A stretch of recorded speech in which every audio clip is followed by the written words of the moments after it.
Hello and welcome to Elvenhome, and to this edition which concentrates on building the low relief works unit to completion. And indeed it is on the layout just about here. So let's go back a couple of weeks as I started or continued the work to finish off the works unit and get all the lights installed.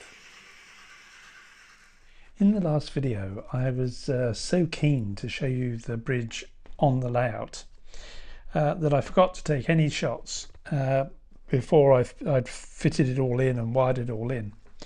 And you may recall that there was some photographs taken by my camera upside down to show you the wiring underneath. But in order to do the work on the works itself, I needed to take everything off the layout, so it gives me a chance to show you the bridge in a little more detail, and also an extra bit of detailing that has gone on the bridge in response to the comments from the last video. Giles Forrest and Pete Townsend both raised the question of whether the bridge would have smoke deflectors on it. And Giles raising the question made me go and have some research. Smoke deflectors were not routinely fitted on footbridges, mainly because it was thought that there was generally enough space around them and the trains were passing directly underneath. But they would be fitted where local conditions required them because a train might come to a stand underneath the bridge.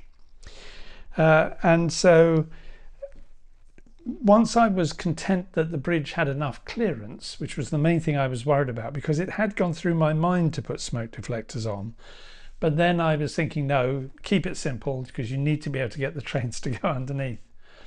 So the bridge now has two smoke deflectors on it, which are on the far two tracks, and you can see the smoke deflectors have gone on there. There should be three, because this track and this track are both in the depot, and they are close to turnouts where a train may just be standing while still in steam, so they protect anybody above from being enveloped or too much in smoke directly. There should be one over here, because this is where the branch line runs, and it is possible a train might come to a stand underneath here waiting to join the main line. But unfortunately, the way I've designed the bridge, as you will see, there is a whole load of wiring that's going in there, and I just can't fit the deflector, which would also possibly be too low, because there is the piece of plastic that I told you I'd stuck on here to, if I get it into view, to which this support is stuck. So the bridge now has smoke deflectors where it should be, and you can see now the wiring that I was mentioning, which comes out through a little, well, I can't even show you a little slit. Trying to show you a little slit on all black on black is quite difficult. And that's all been wired in, and those go down into the power distribution board. To make the smoke deflector, because I've got some spares, which if I bring it into shot, this is nothing more than 0.4 millimeter styrene card, and I used a tool that I bought from PD Models for bending brass, which is actually brilliant for bending brass, and it worked just as well after a coughing fit on the smoke deflector. So this gives you a better look at the bridge as a whole now that it's finished. One thing I didn't mention in the last video was that I had just placed the bridge on the layout just so you could see it. What I'm probably going to do is take away all the ground cover that's currently around this area, and I will put a base and a path that links it to the hard standing, because I need also to put more support on this central pillar here, which I deliberately made a little bit shorter because I wasn't sure quite what the levels would be like.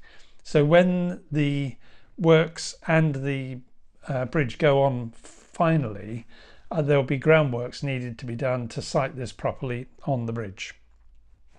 Now, the reason that I'm able to talk about this is that I have taken the works off to complete its building ahead of starting work on the control panel.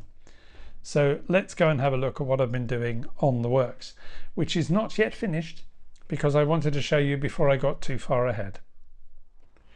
One of the advantages of making it up as you go along is that the eventual outcome is as much of a surprise and hopefully a delight to me as it is, I hope, to you.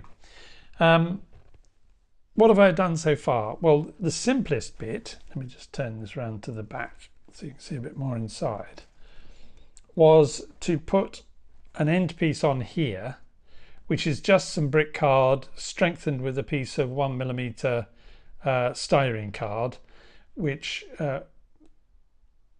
braces the whole of that area. And I've put at the other end a similar arrangement, but it only comes down halfway.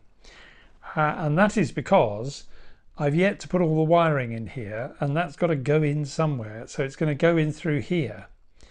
When we get to the end of the video, I'll tell you what my potential plans are for how I will cover off this bit so you can't see all the wires pouring out from the bottom. You'll see, if I bring it into focus, there you are, you can see the corrugated aluminium that's gone in to form the door shutter. Here, turn it back around to the front now, and you'll see I've also put a lamp that will light the entrance as you come off the bridge, and that's also been painted with yellow ochre to give me a yellow light rather than the white one that was in place. On the top here, I have had this knocking around for ages and ages, a great long length of T-bar. If I bring this to this side, you may just see that it's in the shape of a T. And the beauty of that, I thought, is that gives me a really good top clear edge for something that I'm going to put on it, and you'll see what that is at the end of towards the end of the video. And also knocking around because a long while ago, I'm not sure which building I was building, I bought some 00 scale coins, and they're really quite big and beefy, but I think they go on a building of this size, and it's fascinating to see O scale coins and then N scale coins. The relationship, it's because although area is half, it's a quarter in terms of volume, the relationship between the scales. So that's beautifully covered, as those coins do. I mean, they cover a multitude of sins on a lot of my builds, these things. That's covered that end. And now what I'm trying to work out in my head before I start doing the wiring is what I'm going to do on here. When I put the back on,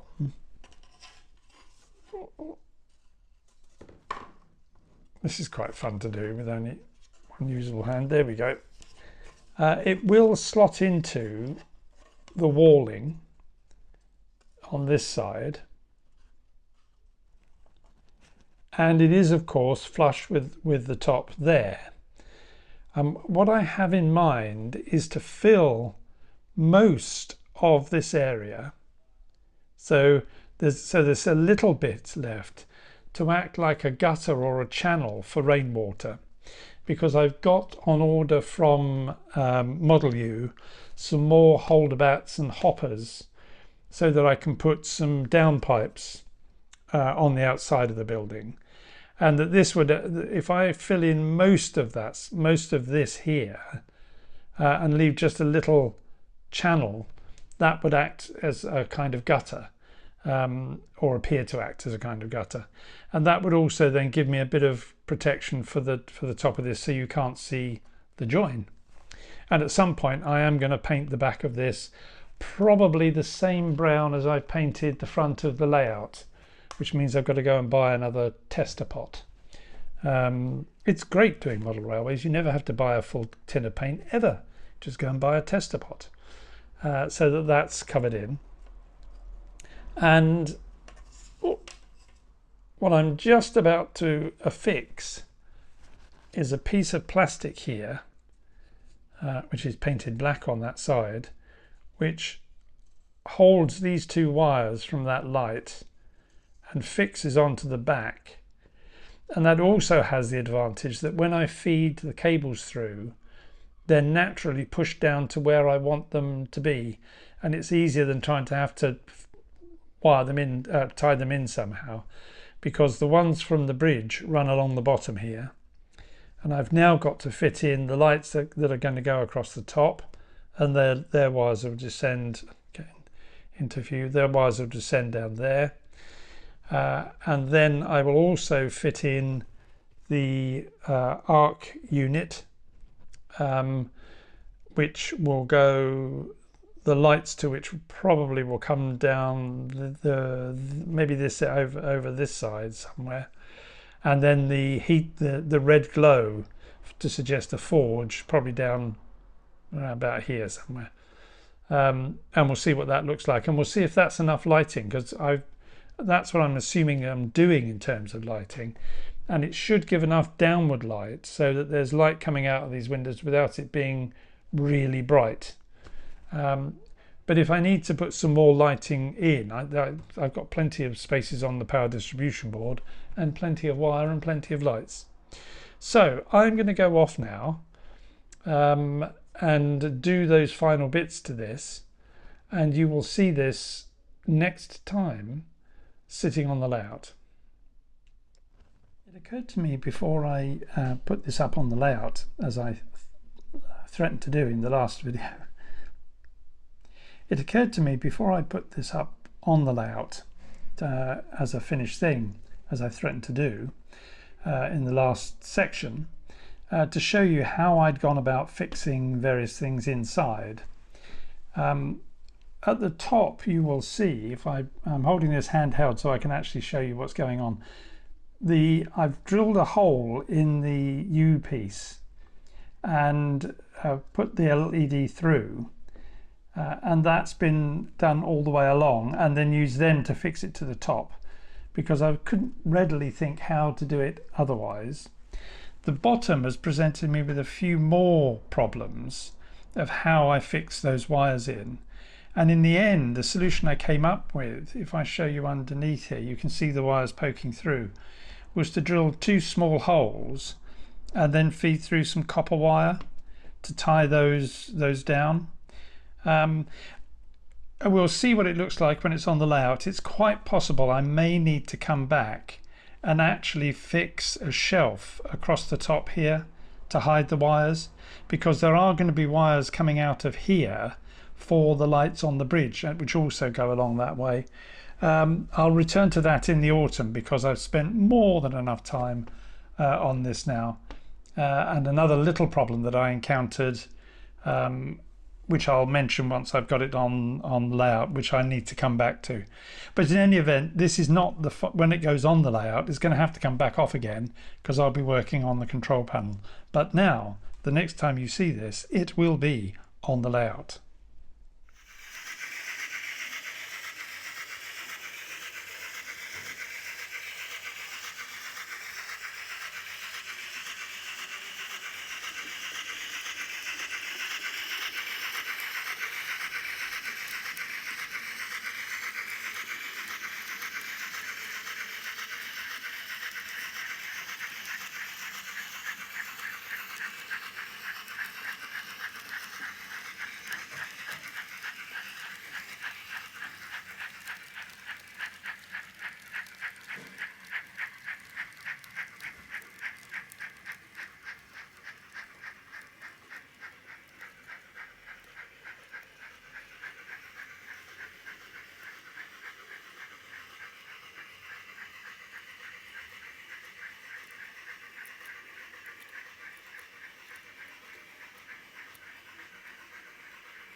Well, as you could see from the previous short clip, the It's on the layout. All the lights have come on, which hurrah, and it's giving the effect that I wanted. I'm really pleased with how that's come out.